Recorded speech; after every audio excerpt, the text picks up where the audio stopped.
दोस्तों अभी तक हम वो तमाम बेसिक इन्फॉर्मेशन हासिल कर चुके हैं जो कि एडोब इलस्ट्रेटर के अंदर काम शुरू करने के लिए और टूल्स को सीखने के लिए ज़रूरी है। जैसा कि मैं आप लोगों को आर्टबोर्ड टूल के हवाले से भी गाइड कर चुका हूँ। अब दोस्तों हम प्रॉपरली अपने टूल्स को जो कि टूल बार के अंदर हमारे पास मौजूद हैं सीखने लगे हैं और प्रैक्टिस करने लगे हैं। मैं इन तमाम टूल्स को वन बाय वन आप लोगों के साथ आने वाले लेसन्स में डिस्कस करता जाऊंगा और इनके हवाले से जो भी इम्पॉर्टेंट बातें हैं और जो इम्पॉर्टेंट इन्फॉर्मेशन है वो आप लोगों को प्रोवाइड करता जाऊंगा।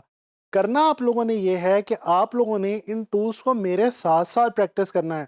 अगर आपने मेरे साथ प्रैक्टिस ना की तो याद रखें आप लोग पीछे रह जाएंगे और फिर आगे चल के आपको टूल्स की और चीज़ों की समझ नहीं आएगी। तो कोशिश करें कि मेरे साथ साथ प्रैक्टिस करते रहें। चलें जी, आज अब हम डिस्कस करने लगे हैं अपने पहले मोस्ट इंपॉर्टेंट टूल को जिसका नाम है सिलेक्शन टूल। तो चलें आए चलते हैं इलस्ट्रेटर की तरफ। जैसा कि आपके सामने स्क्रीन पे इस वक्त मैंने एक न्यू डॉक्यूमेंट ओपन किया हुआ है। मैंने इस वक्त प्रिंट डॉक्यूमेंट की एक स्टैंडर्ड सेटिंग रख के एक न्यू डॉक्यूमेंट आप लोगों के लिए पहले से ओपन कर रखा है। अब मैं आप लोगों को इस टूल बार के अंदर ये जो हमारा पहला टूल है जिसका नाम है सिलेक्शन टूल, इसको मैं आपको बताने लगा हूँ। दोस्तों सिलेक्शन टूल हमारे अडोब इलस्ट्रेटर का बिल्कुल बेसिक और सबसे ज़्यादा इम्पॉर्टेंट टूल है। इसकी जो शॉर्ट की है वो याद रखिएगा।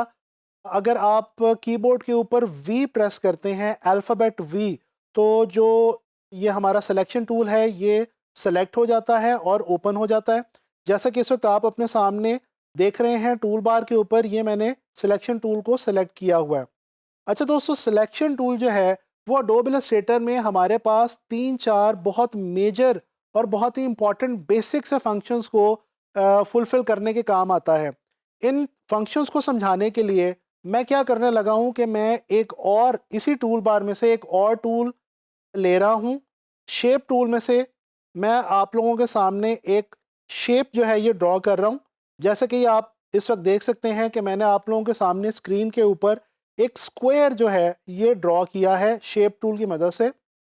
शेप टूल दोस्तों परेशान नहीं होना, मैं आपको आने वाले लेसन्स में शेप टूल के बारे में बड़ी डिटेल में बताऊंगा। तो अभी फ़िलहाल मैं शेप टूल की मदद से आपको सिलेक्शन टूल समझाने लगा हूँ। अच्छा दोस्तों, ये जो सिलेक्शन टूल है मैंने जैसा कि आपको बताया कि ये 3-4 बहुत इंपॉर्टेंट काम करता है।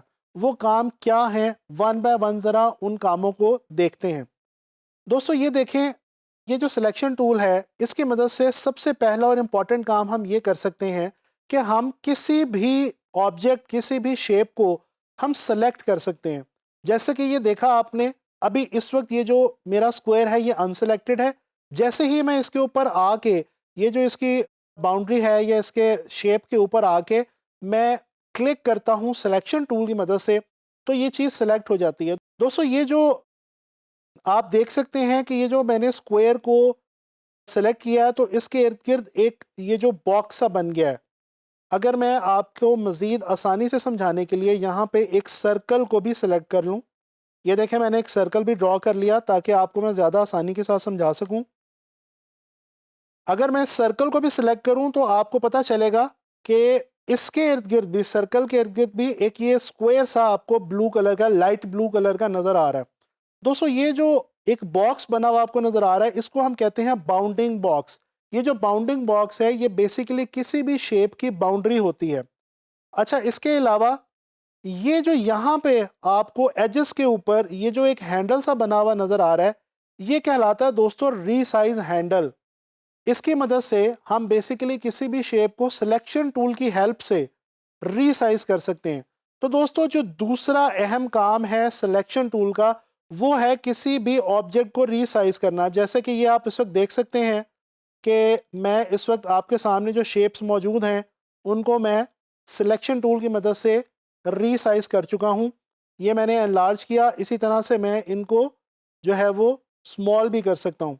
अच्छा, यहाँ पे आपको मैं अगेन बताता चलूँ कि अगर आप शिफ्ट को होल्ड किए बगैर सिलेक्शन टूल की मदद से किसी भी शेप को रीसाइज करने की कोशिश करेंगे, यानी कि बड़ा या छोटा करने की कोशिश करेंगे, तो एक जो प्रॉब्लम आपको आएगा वो ये आएगा कि वो जो शेप होगी वो डिस्टॉर्ट हो जाएगी। जैसा कि आप देख सकते हैं कि ये जो मेरा सर्कल था ये ओवल के अंदर कन्वर्ट हो चुका है। जैसा कि इस स्क्वायर को अगर मैं बगैर शिफ्ट होल्ड किए सिलेक्ट करूं तो ये देखें मेरा स्क्वायर जो है वो रेक्टेंगल के अंदर कन्वर्ट हो चुका है। तो दोस्तों अगर तो आपने अपने सर्कल से ओवल बनाना हो या अगर अपने स्क्वायर से रेक्टेंगल बनाना हो तो फिर तो आप शिफ्ट का इस्तेमाल नहीं करेंगे। अदरवाइज अगर आप ये चाहते हैं कि आपकी जो शेप है वो एनलार्ज हो या छोटे साइज की हो जाए और उसकी जो असल प्रोपोर्शन है वो भी मौजूद रहे, यानी कि उसकी शेप जो है वो ख़राब ना हो, वो ऑब्जेक्ट डी शेप ना हो, तो फिर आपको क्या करना पड़ेगा, आपको सिलेक्शन टूल के साथ रीसाइज करते हुए शिफ्ट का इस्तेमाल करना पड़ेगा। बिल्कुल इसी तरह से जिससे मैंने आपको आर्ट बोर्ड्स को इनलार्ज करते हुए और स्मॉल साइज में लाते हुए कन्वर्ट करते हुए बताया था कि अगर आप शिफ्ट के साथ ऑल्ट को भी अपने कीबोर्ड पे होल्ड कर लेंगे तो ये जो आपके ऑब्जेक्ट है, जिस तरह से ये इस वक्त सर्कल है, इसका जो सेंट्रल पॉइंट है ये आप देख सकते हैं अपनी स्क्रीन पे, ये भी अपनी जगह पे लॉक हो जाएगा। यानी कि ऑल्ट की मदद से प्रोपोर्शन के साथ साथ आपके ऑब्जेक्ट की, आपके शेप की पोजीशन भी लॉक हो जाएगी। इसी तरह से अगर मैं स्क्वायर को देखूं तो ये देखें उसकी जो पोजीशन है वो भी अपनी जगह पे लॉक हो चुकी है। अच्छा दोस्तों, ये तो होगी सिलेक्शन और उसके बाद उसको रीसाइज करना। इसके अलावा जो एक बहुत इंपॉर्टेंट काम जो मैं अभी आपके सामने से कर भी रहा हूँ सिलेक्शन टूल की मदद से, वो ये है कि हम इसकी मदद से किसी भी ऑब्जेक्ट को एक जगह से दूसरी जगह पे लेकर जा सकते हैं, यानी कि मूव कर सकते हैं। जैसे कि ये इस वक्त मैं आप लोगों के सामने स्क्रीन के ऊपर स्क्वायर को और सर्कल को एक जगह से दूसरी जगह पे सिलेक्शन टूल की मदद से मूव कर रहा हूँ। तो हमने ये देख लिया कि सिलेक्शन टूल की मदद से हम किसी भी ऑब्जेक्ट को सिलेक्ट कर सकते हैं, उसको हम रीसाइज कर सकते हैं और हम उसको मूव भी कर सकते हैं। दोस्तों एक और इम्पॉर्टेंट फंक्शन मैं आप लोगों को बताना चाहता हूँ सिलेक्शन टूल का, जो कि है रोटेट करना। रोटेशन समझाने के लिए मैं अगेन एक और शेप जो है वो यहाँ पे चूज़ करता हूँ। मैं आप लोगों के लिए पॉलीगॉन शेप यहाँ पे ले रहा हूँ जी, ताकि आप लोगों को मैं रोटेशन समझा सकूँ। इसको मैं थोड़ा सा जूम कर रहा हूँ आपकी आसानी के लिए। और अब ये देखें, ये जो मेरा सिलेक्शन टूल है ये जब कॉर्नर के ऊपर एजेस के ऊपर आता है, बाउंडिंग बॉक्स के एजेस के ऊपर, तो ये बिल्कुल एक कर्व सी बन जाती है छोटी सी। ये जो कर्व है इसका मतलब है कि इस कर्व की मदद से आप किसी भी शेप को रोटेट कर सकते हैं बड़ी ही आसानी के साथ। इसी तरह से अगर मैं स्क्वायर को रोटेट करना चाहूँ तो ये देखें, जैसे ही मैं इसके एजेस से बाहर निकलूँगा, बाउंड्रिंग बॉक्स के बाहर आऊँगा, तो ये एक छोटा सा जो मेरा सिलेक्शन टूल है एक छोटी सी कर्व में चेंज हो जाएगा, कन्वर्ट हो जाएगा।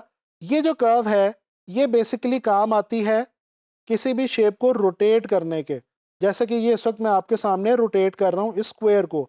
अच्छा, अगर आपने इसको एग्जैक्ट रोटेशन देनी हो तो डेफिनेटली आप शिफ्ट का इस्तेमाल करेंगे। ये देखें, अगर मैं इसको शिफ्ट के साथ रोटेट करूं तो ये बिल्कुल एग्जैक्ट रोटेशन ले रहा है। दोस्तों सिलेक्शन टूल के बारे में मैंने आपको भी बड़ी डिटेल में गाइड किया। सिलेक्शन टूल जो है, जैसा कि मैं आपको बता चुका हूँ, ये एक हमारा बिल्कुल बेसिक इलस्ट्रेटर का टूल है और इसको हम गाहे बगाहे कोई भी काम करते हुए यूज़ करते रहेंगे। हत्ता कि इन फ्यूचर जब हम पेन टूल वगैरह यूज़ करेंगे तो उसके अंदर भी तमाम डिफरेंट टूल्स के अंदर सिलेक्शन टूल को साथ साथ हम इस्तेमाल करते रहेंगे और इससे हम इस्तेफादा हासिल करते रहेंगे। उम्मीद करता हूँ कि आप लोगों को सिलेक्शन टूल के फंक्शन समझ में आ गए होंगे और आप लोग अब इसकी प्रैक्टिस भी करेंगे। दोस्तों आप लोगों ने करना यह है कि डिफरेंट शेप्स को लें और सिलेक्शन टूल की मदद से ये जो 3-4 मैंने आपको फंक्शंस बताए हैं इनको अंडरस्टैंड करने की कोशिश करें।